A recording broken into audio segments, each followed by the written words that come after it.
Okay, good morning, good evening, good afternoon class whenever you're watching this. So now we are coming to the concept again. जैसे हमने previous lecture में cover किया था कि एक valency क्या होती है, how does it creates, मतलब वो जैसे हाइड्रोजन बॉन्ड के साथ अपना बॉन्ड क्रिएशन करके कंपाउंड बनाती है, तो that is how we come across the state of valency. And we also saw what was the difference between an element, a compound, and how there are certain elements which are monoatomic, diatomic, triatomic, and how element is different from a compound by the example of glucose. And then we came across the concept of valency, and there we had three assumptions कि पहला कुछ elements hydrogen and all the metals are electropositive, all non-metals except hydrogen are electronegative. And then we came to the concept of balancing of charges कि जो भी charge होते हैं positive या negative in a valence shell वो एक दूसरे से balanced होते हैं, because that is a law of balancing of charges. Now let's continue with the explanation.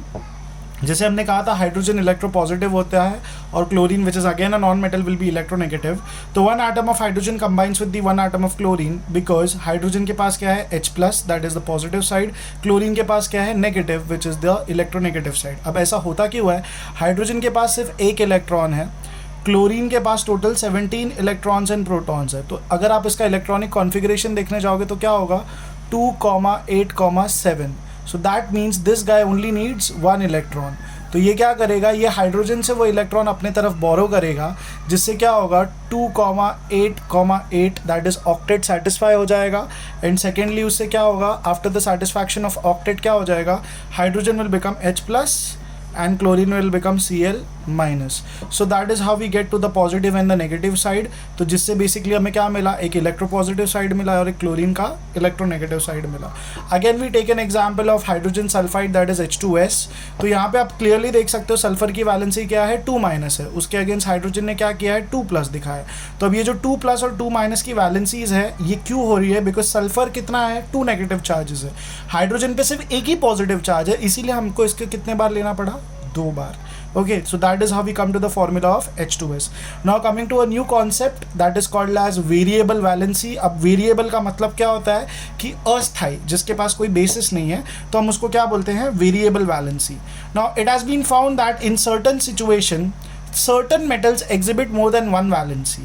In such situations metals are said to exhibit variable valency. इसका मतलब क्या होता है कि कुछ metals होते हैं उनको certain experimental conditions में या certain exposure के वजह से उनका जो valency है वो change हो सकता है. And the reason for this to occur is when metal consists more than one valence electron in the outermost shell. So depending upon the experimental condition or the amount of energy supplied leads to various valency, hence called variable valency. मतलब depending upon the nature कि किस हिसाब से हम उसको create कर रहे हैं, उसके बेसिस पे हमें पता चलता है कि ये वेरिएबल वैलेंसी बनेगी या फिर it would be a different one. तो यहाँ पे हमने एग्जाम्पल लिया है आयरन का. So let's look at it carefully. Ferrous that is the Latin word for iron, Fe has 2 valence electrons in its last shell. तो जब वो अपना 2 इलेक्ट्रॉन लूज करता है तो वो बनाता है Fe2 प्लस. बट कभी कभी जब हम उसे ज़्यादा एनर्जी दे देते हैं या किसी भी एक्सपेरिमेंटल सेटअप में उसको सेट कर देते हैं तो वो क्या करता है, sometimes due to higher energy और experimental condition it loses one inner electron of the shell and hence loses a total number of 3 electrons which leads to the formation of Fe3 plus. Okay तो यहाँ पे हमने देखा iron generally 2 electron lose करके Fe2 plus बनाता है, but under certain experimental conditions और higher energy what it does, it loses one more electron from its inner most shell, मतलब सबसे अंदर के शेल से, जिससे क्या बनता है Fe3 प्लस. नाउ अब हमने तो देख लिया 2 वेरिएबल वैलेंसी दिख गई, लेकिन अब हमें हमेशा एक कन्फ्यूजन रहती है कि फेरस भी होता है फेरिक भी होता है और किसको ऐसा क्यों बोला जाता है. तो let's look on that. How to name the compound? If the element has 2 different valency, अगर उसके पास 2 अलग अलग वैलेंसी है तो जो लोअर वैलेंसी होगी उसके सफिक्स यानी नाम लिखने के बाद उसके साथ जो अटैच करेंगे उसमें हम लगाते हैं OUS. ओके और जिसकी हायर वैलेंसी है उसके सफिक्स में लगाते हैं IC. So without wasting time let's look at the example and we'll understand it very clearly. Iron के पास होती है 2 valencies that is 2 plus and 3 plus, ये तो हमने अभी देखा. जो लोअर वैलेंसी है जिसके पास 2 प्लस है उसमें हम क्या लगाते हैं OUS, तो उसे हम क्या कहते हैं ferrous. Please remember this, lower valency के एंड में क्या लगता है सफिक्स OUS, तो उसको हम क्या बोलते हैं फेरस. तो 2 प्लस को हम क्या बोलते हैं फेरस. और अगर हायर वैलेंसी है 3+ तो उसके एंड में हम क्या लगाते थे IC, इससे क्या हो गया फेरिक। तो जो 2+ वैलेंसी उसको हम क्या बोलते हैं फेरस, और जो 3+ वैलेंसी उसको हम क्या कहते हैं ferric. Now coming to the part of radical. अब रेडिकल क्या होते हैं, ये बेसिकली एक ग्रुप ऑफ एटम्स होते हैं जिनमें या तो नेगेटिव या तो पॉजिटिव चार्जेस होते हैं, और वो अपनी आइडेंटिटी मतलब क्या, they can retain their chemical charges and properties and balancing in a series of chemical reactions, and that is the reason they are called as a radical। मतलब ये form होते हैं during a chemical reaction, and in the entire chemical reaction they maintain their identity। So class, now please pause this video for a second and write down each of the given valency chart for the electropositive ion or radicals। तो यहाँ पे please ये video को pause करके आप यहाँ पे ध्यान दे दीजिए। अब यहाँ पे हमें सर्टेन एग्जाम्पल्स दिए गए हैं, जैसे वैलेंसी +1, तो हाइड्रोजन, यहाँ पे कितने एग्जाम्पल है हमारे पास, हाइड्रोजन है, अमोनियम है, lithium, sodium and potassium, all of these elements. यहाँ पे अब रेडिकल कौन है, ये भाई साहब, क्यों, क्योंकि इनके पास क्या है NH4 1+, दैट इज बेसिकली ये एक मॉलिक्यूल है जिसके ऊपर चार्ज है। बाकी ये जो जितने भी गिवन एलिमेंट्स है मतलब ये सिंगल एटम वाले, ठीक है। वैलेंसी 2+ पे आई है जिन पे 2 पॉजिटिव चार्ज होता है। यहाँ पे आप देख सकते हैं magnesium, calcium, zinc, barium, nickel, uranium and cobalt. So these are all the elements which carry the positive charge with valency 2+। Now coming to valency 3+, यहाँ पे हमारे पास 2 एग्जाम्पल है, aluminium and chromium, that is Al3+ and Cr3+। Variable valency जिसको हमने अभी थोड़ी देर पहले देखा था, ferric iron, that is iron 3 gives you Fe3+, and auric gold, that is gold की वैलेंसी क्या होती है Au3+। फिर यहाँ पे वेरिएबल वैलेंसी हम अगर अच्छे से देखें तो कॉपर भी दिखाता है 1+ और 2+ की। Argentous, this is basically the Latin name for silver. Mercurous again Latin name for mercury, and aurous again Latin name for gold. तो ये जो नेम्स होते हैं लैटिन के उसको भी आपको ध्यान देना। यहाँ पे कॉपर का क्या दिया है क्यूप्रस, ठीक है।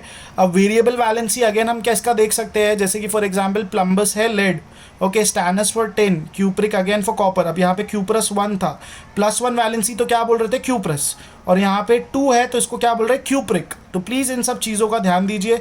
अब यहाँ पे आर्जेंटिक, दैट इज बेसिकली 2, यहाँ पे क्या था आर्जेंटस, एक ही वैलेंसी था, जैसे ही +2 हुआ तो इसको क्या बोल रहे हैं आर्जेंटिक, ओके।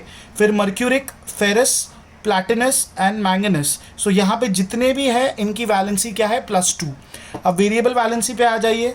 अब यहाँ पे 2 का क्या था स्टैनस, अब 3 का क्या हो गया स्टैनिक। यहाँ पे 2+ का क्या था प्लम्बस, यहाँ पे क्या हो गया प्लम्बिक। फिर यहाँ पे अगर आप देखोगे प्लैटिनिक किससे आया प्लैटिनस से, तो प्लैटिनिक आया Pt4+, ओके। अब यहाँ पे देख लीजिए मैंगनस 2+ से क्या आ गया manganic, that is oxidation state +4। तो प्लीज़ क्लास ये वीडियो को पॉज करके यहाँ पे इसका जितना टेबुलर फॉर्म है write it down and we will test you on this. So make sure that you have the right answers for them, okay. Okay, continuing with the topic class. तो यहाँ पे हमने क्या देखा, अब यहाँ पे हम देख रहे हैं valency chart for electronegative radicals. अभी ऊपर हमने किसका देखा इलेक्ट्रोपॉजिटिव, अब हम किसका देख रहे हैं इलेक्ट्रोनेगेटिव रेडिकल्स का। तो पहली मेरी रिक्वेस्ट आपसे अगेन है to pause the video and write down all the given names and their valencies with it. Consider not, it is your homework, so please mention it down. So here you can clearly see, यहाँ पे हम देखना शुरू करते हैं। Valency fluoride, chloride, bromide, iodide. Now these are all basically elements. Radical यहाँ पे कौन है जिनमें 2 से ज़्यादा, 1 से ज़्यादा है, यहाँ पे 2 ClO-, तो इसको हम क्या बोलते हैं हाइपोक्लोराइड। ClO3- को क्या बोलते हैं क्लोराइड। बाइकार्बोनेट का है, फिर बाइसल्फेट का है, सल्फाइड का है, आइड है। तो ये 8 आइड इन सब के बीच का डिफरेंस क्या है वो आपको अच्छे से नोटिस करना है, अच्छे से उसे मॉनिटर करना है। Then we have hydride, hydroxide, aluminate, permanganate, cyanide, nitrate, nitrite and acetate. So these are all the elements with valency -1. If you come to 2-, then we again have most of them are radicals. सब radicals है, खाली अगर देखा जाए तो oxygen को छोड़ के और सल्फर को छोड़ के all of them are radical. So please make sure to know this difference that in valency -2 except sulphur and oxygen all of them are radicals. तो यहाँ पे हमारे पास सल्फेट है, सल्फाइट है, सल्फाइड है, 8 आइड 2-, लेकिन डिफरेंस क्या है, यहाँ पे ऑक्सीजन 4 है, यहाँ पे ऑक्सीजन 3 टाइम्स है, and it is directly the element sulphur, okay. फिर आ रहा है zincate, plumbate, oxide, peroxide, manganate, chromate, dichromate, carbonate and silicate. So please make sure you know the chemical formula for all these given elements.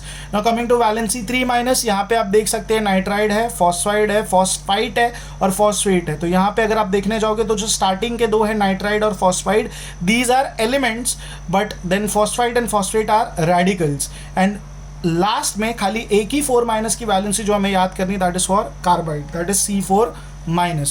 So you should make sure that you know these radicals. So with that being said, thank you class, and please make sure that you're making good notes and making a productive use of your time in quarantine. Hope you have a good day.